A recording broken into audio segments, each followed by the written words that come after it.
رب اشرح لي صدري ويسر لي أمري واحلل عقدة من لساني يفقهوا قولي رب يسر ولا تعسر رب زدني علما اللهم فقهنا في الدين آمین۔ بسم اللہ الرحمن الرحیم۔ آج جو ٹاپک نیا شروع کرنے جا رہے ہیں وہ ہے عقیدہ، اسلامی عقیدہ، جس کے بارے میں ہمیں ہاؤ ناؤ کافی زیادہ ہونی چاہیے تاکہ ہم اپنے بچوں کو، اپنے ٹین ایجرز کو، اپنے بزرگوں کو صحیح راستے پہ لا سکیں، کیونکہ عقیدے کو لے کے بہت ساری مس انڈرسٹینڈنگز سب کو ہوتی ہیں۔ تو ہم اسلامک وے میں سیکھیں گے اسلامی عقائد کیا ہوتے ہیں، جس میں سب سے پہلے ہمارا یہ ٹاپک ہے جی اسلامی عقائد۔ چلیے سٹارٹ کرتے ہیں۔ اس میں دیکھتے ہیں عقیدہ کیا ہے۔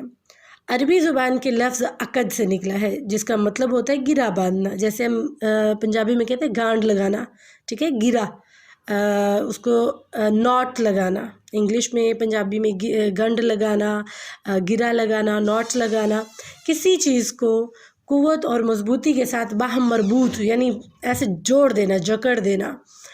تو ہار کو بھی، یہ جو ہار ہوتا ہے اس کو بھی کہا جاتا ہے عقد، اس کو عقد کہتے ہیں، کیونکہ اس کے موتی جو ہیں وہ باہم ایک دوسرے کے ساتھ جڑے ہوئے ہوتے ہیں۔ مختلف معاہدات کو بھی، جو معاہدہ طے پاتا ہے اس کو بھی عقود کہا جاتا ہے۔ عقیدہ بھی دراصل ایک معاہدہ ہوتا ہے، معاہدہ ہے جو بندے اور اللہ کے درمیان ہوتا ہے۔ اس کے لغوی معنی کی طرف چلتے ہیں۔ ایسا پختہ ایمان جس میں اعتقاد رکھنے والے کو کسی قسم کا شک اور شبہ نہ ہو۔ اس کی اصطلاحی تعریف اور معنی میں جاتے ہیں، جس میں ایسی گرہ باندھنا جس کا تعلق اندر کی کیفیت سے نہ ہو کہ عمل سے ہو، مطلب عمل کے ساتھ وہ چیز ہو۔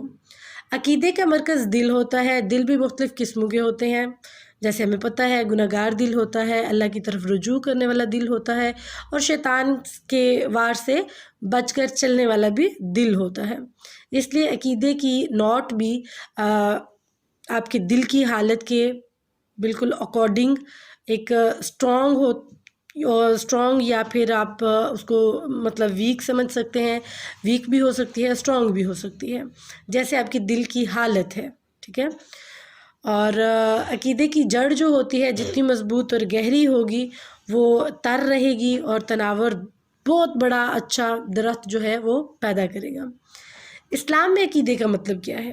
اللہ کی ذات کی صحیح پہچان، اللہ تعالیٰ کے بارے میں سوچ کو بالکل ویسا بنایا جائے جو ہمیں وحی کی صورت میں پتہ چلا ہے، ورنہ انسان گمراہ ہو جائے گا اور اس کا عمل ٹھیک نہیں رہے گا۔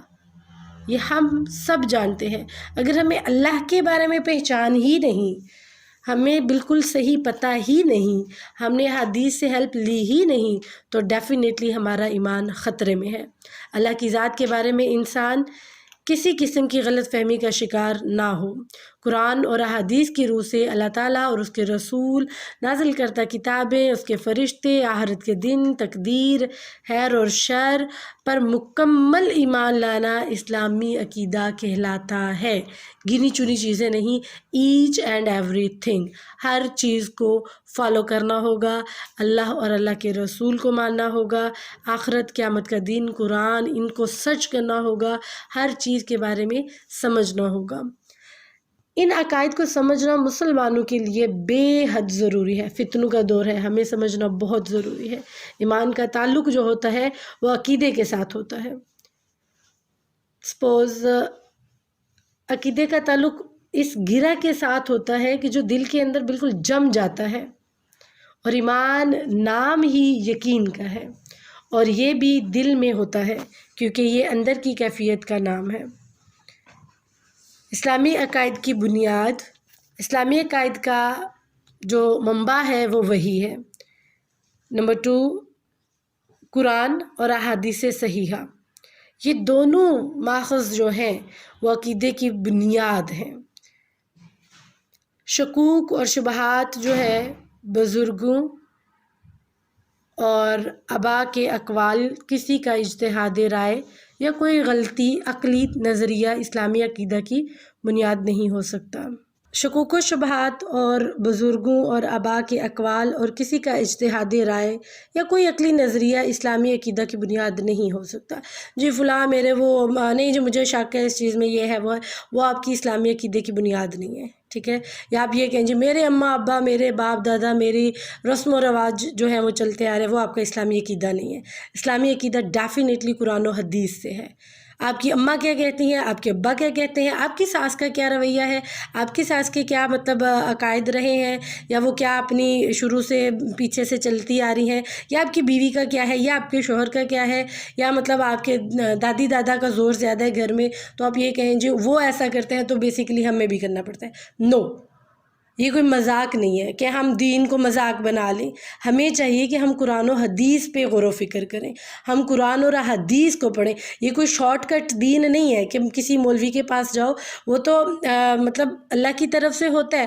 اگر آپ کو کوئی اچھا نیک اور صحیح عقیدے والا بندہ ملتا ہے تو آپ کا ایمان اور مضبوط ہو جاتا ہے. اور اللہ نہ کرے انا للہ و انا الیہ راجعون، اگر کوئی ایسا بندہ مل جاتا ہے جو ایمان کے لیے خطرہ ہے، تو کیا ہوگا آپ کے ایمان کا؟ آپ اس سے جا کے شارٹ کٹ میں پوچھتے ہیں اچھا جی بابا جی یہ کام کرنا چاہیے نہیں کرنا چاہیے، مولا صاحب یہ کام کرنا چاہیے یا نہیں کرنا چاہیے، وہ کہتے ہیں ہاں جی کر لو کوئی مسئلہ نہیں، خیر ہے کل کو اللہ معاف کر دے گا.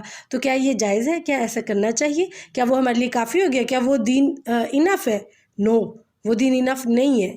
آپ کو دین سیکھنے کے لیے دین میں گھسنا پڑے گا، قرآن میں گھسنا پڑے گا، احادیث میں گھسنا پڑے گا، اس کو ٹٹولنا پڑے گا، سرچ کرنا پڑے گا، پڑھنا پڑے گا، سر کھپانا پڑے گا، اس کی تہ تک جانا ہوگا، تب جا کے کوئی نتیجے پہ جائیں گے. تو تب جا کے کہیں ہاں بھئی یہ ٹھیک ہے یہ غلط ہے. ہم کون ہوتے ہیں ملا مولوی عالمہ فاضلہ قاریہ، انہوں نے کہہ دیا ہاں جی ٹھیک ہے جی بس ٹھیک ہے؟ نہیں، آپ اس کی تہ تک جائیں ورنہ آپ کے ایمان کو خطرہ ہے. امام مظفر السمعانی فرماتے ہیں ہمارے اور بدعتیوں کے درمیان، جو بدعت کرنے والے ہیں ان کے درمیان جو چیز فرق کرنے والی ہے وہ عقل کا مسئلہ ہے. عقل سلیم کو یوز کریں. انہوں نے اپنے عقیدے کی بنیاد عقل پر رکھی ہے اور دین کی پیروی کو عقل کے تابع کر دیا ہے، جبکہ مسلمانوں نے اپنی عقل اور پیروی کو دین کے تابع کر دیا ہے. تو بہت ضروری ہے کہ ہمیں اپنی عقل سے کام لینا ہے. اگر ہم عقل کو استعمال نہیں کریں گے تو ڈیفینیٹلی ہمارا ایمان خطرے میں ہے. کچھ سوالات بھی آپ سے کرتے جائیں گے، اور یہ آپ کا سیلف جو ہے آپ کی اسائنمنٹ ہوگی، جس کو آپ خود اپنے طور پہ سیکھ سکتے ہیں، کر سکتے ہیں آڈیو کو سن کے. ایون جیسے کہ اس کا گروپ سٹارٹ ہوگا، اس میں آپ ایڈ ہوتے ہیں تو اس میں ایز اے کوئز، مطلب آپ کے پاس کوئز آئیں گے، آپ ان کی کوئز کا آنسر دیں گے، یا پھر آپ ان کو ان باکس یعنی کہ کومنٹ میں بھی اپنا شیئر کر سکتے ہیں پوائنٹ آف ویو. تو سوال نمبر 1 جو ہے اس میں وہی ہے عقیدے کا لغوی معنی اور اصطلاحی تعریف، اصطلاحی معنی بتائیے، اس کو سمجھنا بھی بہت ضروری ہے.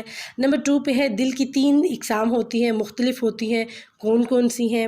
اسلامی عقائد سے کیا مراد ہے؟ قرآن اور حدیث کی روح سے جواب دیجیے. اس کے بعد کچھ خالی جگہ ہے، فلنگ دی بلینکس ہے.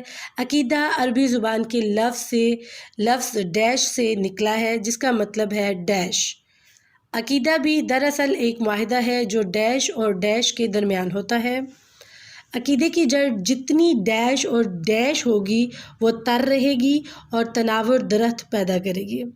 ایمان کا تعلق ڈیش کے ساتھ ہے. اسلامی عقائد کی بنیاد ڈیش اور ڈیش ہے. یہ آپ کے پاس کویسچنز ہیں، ان کو آپ کریے گا، اور آئی ہوپ ان شاء اللہ تعالیٰ آپ کو مزہ بھی آئے گا. اور اس کی جو کیا کہتے ہیں آنسر کی ہے، آئی ول ٹرائی کہ میں اس کو وہاں پہ پوسٹ کروں ڈسکرپشن باکس میں. بٹ میں چاہتی ہوں پہلے آپ سب کے آنسرز آئیں اس پہ کہ کتنا آپ کو انٹرسٹ ہے اس میں، آپ کتنا اس میں آپ نے سیکھا ہے، کتنا آپ جانے ہیں. تو آپ اس کے آنسرز ڈفرینٹ اس میں دے سکتے ہیں اور گروپ میں بھی کر سکتے ہیں. تو مے بی شاید ادھر ہو شاید نہ ہو. تو دیکھیے آپ اپنا مائنڈ لڑائیے، آڈیو کو غور سے سنیے، پریکٹس کیجئے، دین اس کے بعد پھر نیکسٹ سیریز میں ملتے ہیں کہ اس میں ہمارے لیے کیا ہے. السلام علیکم ورحمۃ اللہ.